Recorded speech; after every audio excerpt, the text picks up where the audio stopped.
So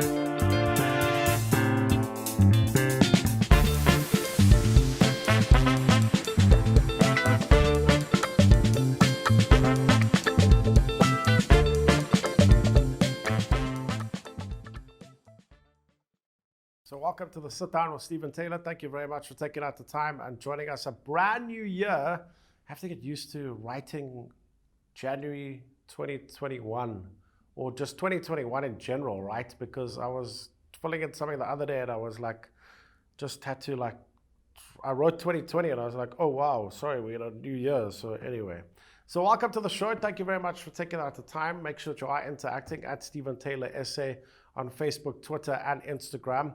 So today, joined by a lovely young lady who's actually younger than me. Gina. Flattering.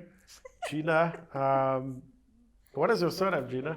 It's a mouthful. Clifford-Holmes. And there we go. And that's why I tend to be just kind of known by Gina, because it makes Gina's life better, easier right? for everybody. Yeah. So Auntie Gina. Don't you dare. Don't you dare. One of the things Daddy. about aging is that's an expression that makes me feel older. Really? So if you want me to feel younger, anything but, Okay. please. So let's call you Gina. There we go. Thank you. Please do. Yeah, it is interesting when people call you uncle and auntie and that. It's a sign of respect. It is respect, and I appreciate the respect. And I like to give people permission to say, it's fine. It makes me feel old, so I'd rather you didn't. Just call me. Just call me Gina. There we go. So, just Gina. Yeah. So before we talk about your new show that has started, tell us about Gina. Where you from? Where you went to school? I want to know all the nitty-gritty stuff, Gina. Come on. The nitty-gritty about Gina. Yes. Well, the voice might tell you I'm British-born, but South Africa. Where in Britain? Where in Britain was I born? I was born in London. London is big. Come on. Big city itself, absolutely. Was it Chelsea? Was it Fulham? Was it? When I was born, I was literally born in King's College Hospital, but then. Oh, in London itself. In London itself. Oh, okay. But my family actually lived outside of Windsor. So my first 18 years were spent in a little rural village called Winkfield, 5 miles from Windsor and Windsor Castle, so not close enough to call the Queen neighbours. Okay. But almost. And I'm the youngest of 4, and my mother was always passionately interested in health and nutrition, so that's kind of one of the aspects of my background that is that where it came from? That's, very much so. In fact, she opened the first independent health food shop in Windsor. Wow. In 1971. Wow. Did the Queen come visit? Sadly, no. I don't think I don't think they were interested or knowledgeable enough about health. Most people weren't. No. 71 was still early. Yeah, I know. Even in my pre-teens, I think 8 or 10, Mum started getting us onto brown rice, brown bread, brown sugar. Really? Salads. Yeah, things that at that stage were still pretty unusual. I know. So grew up pretty healthy, happy, a good life, and got married, sadly got divorced, had 2 beautiful children, had time with a very young family on my own for a while, and then met my second husband, and he had business in South Africa. So if you grew up in the UK, I will be honest and say that South Africa and Siberia were the 2 places you were least likely to visit. It's just the way the press put it. That's right. So I had no leaning to come to South Africa, but I'm grateful that there was snow on the ground in the UK, and he was coming back out for a week in February of 1990. Amazing how the years go by. Yeah, I can't be old enough to put it in. That's when it was.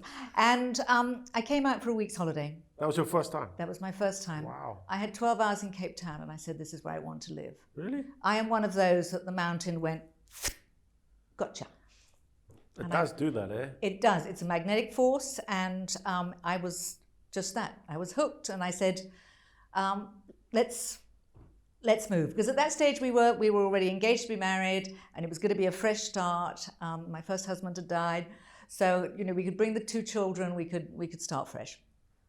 And I fell in love with South Africa. I want to stop you there. Like being married and having somebody that you love and that you cherish, and then they passed away, that must have been tough. It was tough, but we had actually been divorced already. Oh, right. But there is a whole backstory that could talk about two different subjects, which I think we'll keep for another day. Okay, no, that's fine. Because there's a lot there. Okay. Yeah, but it's still tough, absolutely. Because if you've been married, however the relationship still ends, and I know a lot of people can be very bitter and very, very angry with divorce, and divorce is stressful. It is pretty horrid. Says me who's never been married. Thank goodness. Well, there we are. You don't have to go through that one. Yeah. Yes. There are pros and cons, I know. But yeah, I have to be incredibly grateful, because from that came two beautiful, beautiful human beings. My elder children, Lauren and Jai, who are 35 and 34. My daughter's going to be 36 next month. How did that happen? So, as you can see, I'm very young. Yeah. But I feel it. I really feel it. And it was your healthy living that helped. Your mother was onto something, right? And I'm very lucky that I have a very youthful energy, because I do not feel old. I say to people, I know I'm getting older, but I don't feel old. But that is the age of my older two children. And I have to be grateful that because of my marriage to their dad, I have these incredible souls. And they are equally passionate about this country. They live and work here, and then when I moved here, they were born here. No, the elder two were both born in the UK from my first marriage. So when we came out, when I came here with my then fiance to see South Africa, and I fell in love with it, and we were getting married, and we were going to come and bring the children, and we then had one of our own, David, 5 years later. So I have one native born. Okay. And did you get married here or there? We got married there in the UK, but already with the plan that we were coming. Okay. So it was already set. We left the back door open, because you never know that it's going to work or not. At that time it was still apartheid. It was. You didn't know what was going to happen. When we arrived in 91, Mandela had been out, I think, 6 months or something. It was very much in transition. More people were leaving than coming, and it was a very interesting time to arrive in South Africa. Because as you say, the media were obviously putting out stuff, and which was most of it not true. Like we're seeing in the US, the fake news that's going out, and Donald Trump wants to talk about fake news, but at the end of the day, he's the one that's putting it out. I don't understand. Let's not go there. No, let's not go there. Yeah. My show will not cover politics and religion. No. So its goal is to uplift, not to depress the heck out of everybody. Yeah. So that's why we came to South Africa, and I fell in love with the country. And we'd been here only 3 months. We'd rented the house in the UK for 2 years. So I thought, okay, we'll give ourselves 2 years to settle down. At the end of 3 months, we sent for our animals. I'd left my dog with my mum and the cat in the house. And there's a quarantine period, right? Not to bring them in. Oh, really? Strange enough. Oh. Because, I mean, animals in the UK were considered healthy. I don't know what the rules and regulations are now. Okay. But they could come straight in. But to take them... To take them out is 6, and that's why I knew I was staying. Okay. It's a relevant point, because I knew that if I brought my animals in, I was making the decision I want to live in South Africa. Okay. Because I knew if I then left to go back, they would have to have 6 months quarantine. That's right. So it was a turning point. It was an acceptance of this is where I want to be.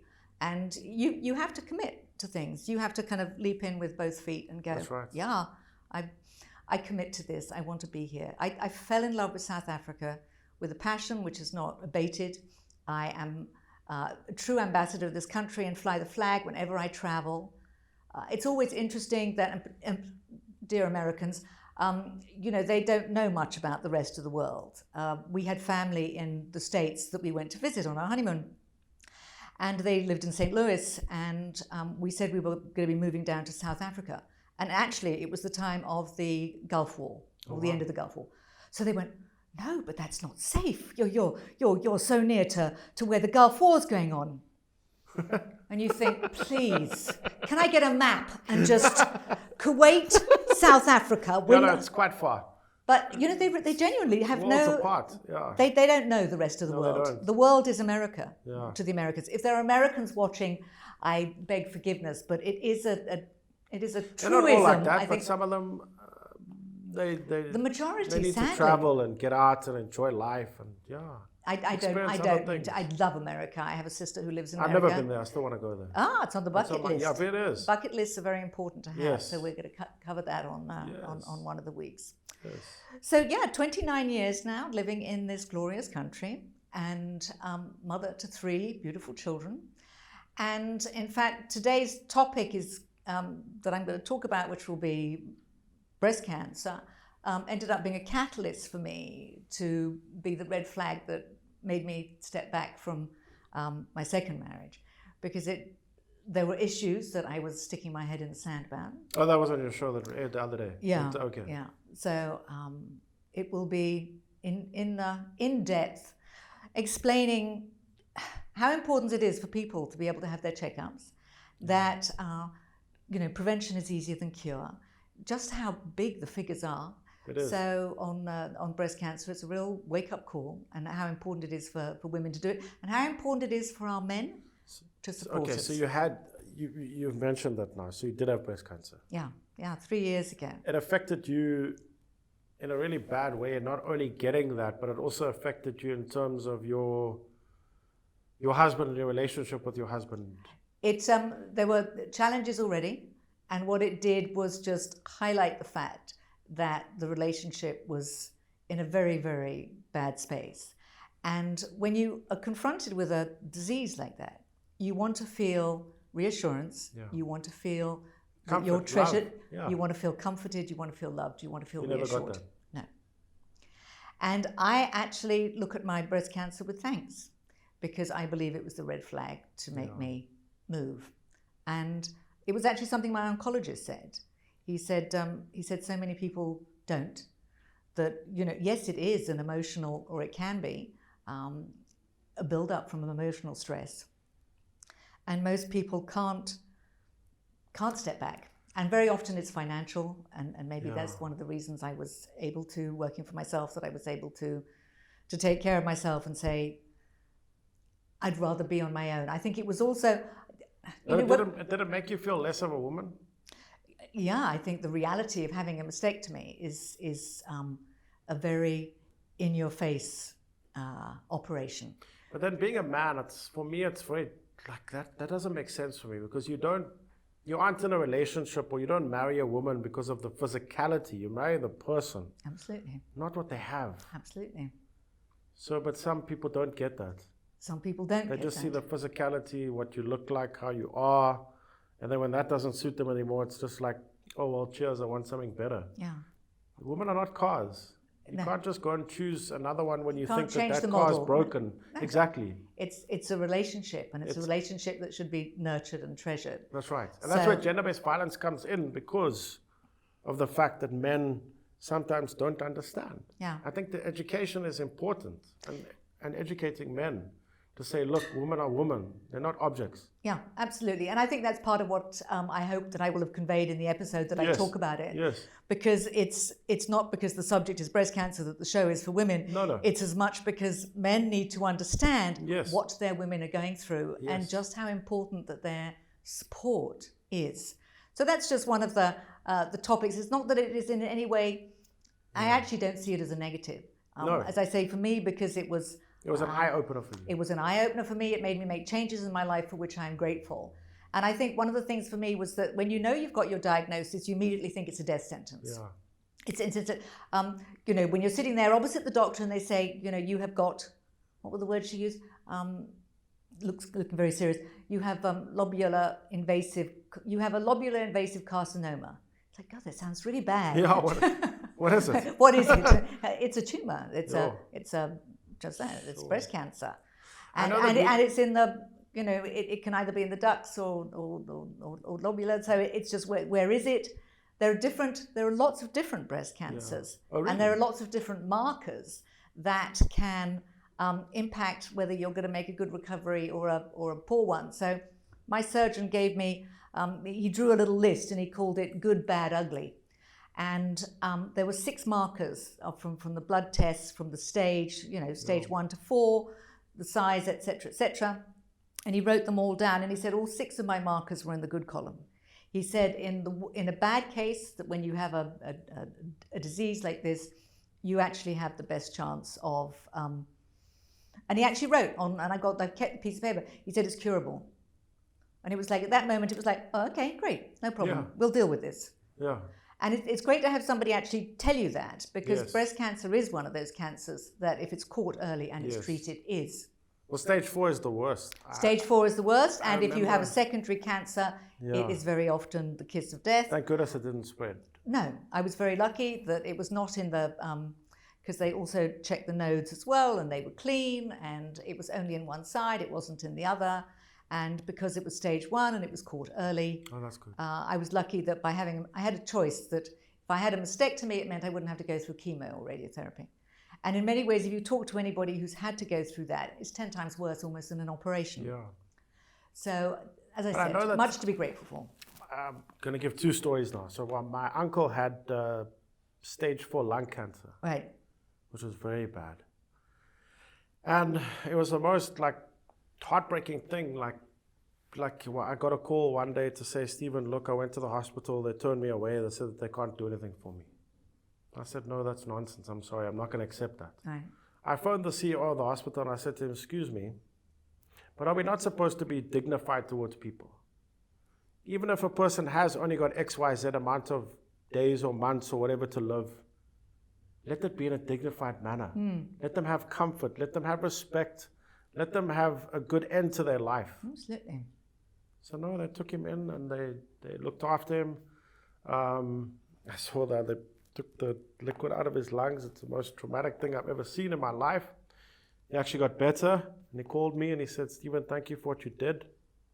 And then 2 weeks later, he passed away. So it's just, it's real. Life is real. Sometimes we forget that we are human beings at the end of the day. We're not immortal. We're not going to live forever. No, we all, And we need to cherish one another and be there for one another all the time, absolutely. as much as we can. Truly. So, and then another situation, another person that I knew also had cancer, but they ended up taking CBD, Right. and that worked for them. Right. It actually prolonged their life for a good few months, maybe a couple of years actually. Right. So, there's different things that people can try, and I know that CBD might not have been around when you had No, what you had. it was, and it's interesting. He gave me the options of did an he? operation, no operation. Did I want to go and find Okay. alternative medicines? But you weren't really. It's interesting that I saw this as because I think the word invasive Yeah. was the one that really got me. It's like something had invaded Yeah. my body. Yeah. This was a tumor. It was a tumor that could potentially grow and kill me. And it was like, I would like to act on it as quickly as possible, rather than get it just done. kind Yeah. of, let me just take some slow, try this, do detox, do this, that, and the Yeah. other. And it was like, no. So yes, so I feel that I have much to be grateful for. And Did it kind of renew your vigor in life? Did it say, okay, I'm going to take this on, I'm going to do things differently, I want to absolutely. be a better person? I think you can't not have a diagnosis like that without giving you, as I said, a red flag moment to make you assess all areas of your life, which Yes. obviously for me included my relationship. But because you have to realize and appreciate however much time you've got. That's it. And none of us know how much time we've got. That's it. You want to make the best of it. And, if you can be giving back to others and you can be contributing to others. And, one of the things that I do that gets reflected in the show, which is that I do 10 minutes of this wonderful exercise program love that. called Ageless Grace, I love that. which is brain health, which is So your show is called Healthy Aging with Gina. correct. It airs here on BRICS TV on a Wednesday at 8 o'clock. It's a very informative, it's a very motivational show. People should watch it. It's a really good show. I mean, I really am motivated by it, and I'm happy that we have you here, that we've reconnected again, because we used to be part of another TV channel. Absolutely. And the way that we reconnected was actually quite sad one with Ray Yeah, and his passing. Ray was a editor, cameraman at former channel Dean TV, Dean channel. Ray was from Zimbabwe, right? Ray was from Zimbabwe and was an absolute light and a joy to work with. We were lucky, both of us, that we had him as our cameraman and, as our show producers. Yes. And so much fun was had with that. So, and a tragic death that, meeting again at his memorial service was But as you say, things happen for a reason, and Ray's passing brought us back together. Yeah. And brought many other people back together and reconnected those relationships. And sadly, sometimes that does happen, but yeah, Ray was just a shining light, and actually I was working on stuff with him before his passing. I saw him quite a lot, actually working on actually creating our own TV channel. Right. And here I am as the program manager of BRICS TV, and I know he's looking down on me and saying, Stephen, listen, buddy, keep up the good work, man. So it's just, as I say, life is real. It is. And it is. I dedicate everything to him, because he was just an amazing human being. Just like you, had that like joy of life and loved, like smiling all the time, and just a tragic, what happened. It was just a beautiful life taken far too soon. Yeah. So he was a joy to work with. He was. And I think bringing joy to others is something that I believe I can do. Yes. And I think it's one of the things that the show does. Yes, you do that. That these exercise classes that I teach, and that I get the opportunity to do 10 minutes at the beginning of the show. So people get the opportunity to do a very simple little exercise routine at home. And then I will be talking about something to do with healthy aging. In your chair at home. It's actually amazing. I love it. Well, I like it. People are going to have to watch it to find out how to do that. Instead of saying, well, now you can't be exercising in a chair. Watch us. That's it. And you'll find out that we can. So Healthy Aging with Gina, you can watch it Wednesdays, 7:30 on BRICS TV, and it will be repeated on Sunday evening at 6 o'clock as well. So check it out. Be involved, be a part of the show, interact with Gina, and yeah, if you have any suggestions for the show for Gina, or maybe you want to come and do some exercises with Gina, you can do that. You can get in touch with Gina. Absolutely. You're on social media? All the platforms, rather like you, and very simply, it's Gina's a little too short. I'm afraid it has to be my full name, Gina Clifford-Holmes. But I am on Facebook, I am on Instagram, I am on Twitter. Should have been a real estate agent, Gina Clifford-Holmes. Yes. But the Holmes has an L in it, which I have to remind people. Well, no, don't get technical. But it is a now. mouthful. It is a mouthful. So somebody said, after we got divorced, you're going to change your name. Yeah. I thought, this has been my name for 30 years. And it's who I am. That's what everyone knows you by. And this is how everybody knows me. And I am comfortable with the name. It's I'm Stephen Taylor, but my original family name was Stephen Goodchild. Okay. Now, if I go around Stephen Goodchild, I can say, what on earth is that? Okay. And you know what I mean? Right. So, interestingly enough, my mother's maiden name was Taylor. Really? But with a U. Taylor. Oh, wow. I've never heard of that one. She was the daughter of the 5th Marquis of Hertford. Oh, wow.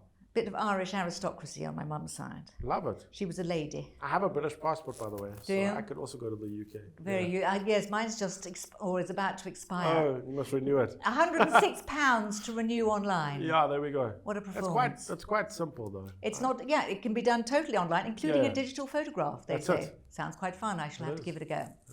Good luck. I'll help you. If any questions, I'll come back to you. Yeah. It's £106. I did mine recently, like three years ago. I know. Well, you did say you offered. No. Take advice advantage. Advice. Yeah. Where you can, I always say to people, don't ask, don't get. No, I'm joking. But Gina, thank you very much for your time. I appreciate it, and thank you for being so honest and open, and thank you for being an inspiration. Thank you. Keep on doing what you're doing, and we'll check out your show, Healthy Aging with Gina. I'm really excited. My New Year's resolution is to lose weight, so I need to watch a whole lot more. We'll help you with that. Yeah. Thank you. My pleasure. Thank you very much. Gina Clifford-Holmes, go and check her out on social media, and another amazing show, The Sit Down with Stephen Taylor. Thank you, Puppy. Thank you, Akona, and thank you to you.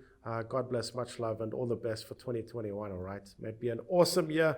And don't forget, COVID-19, let's do what we need to do to stay safe. Wear your mask, wash your hands, sanitize, and keep that social distancing. And let's stay safe in 2021. God bless.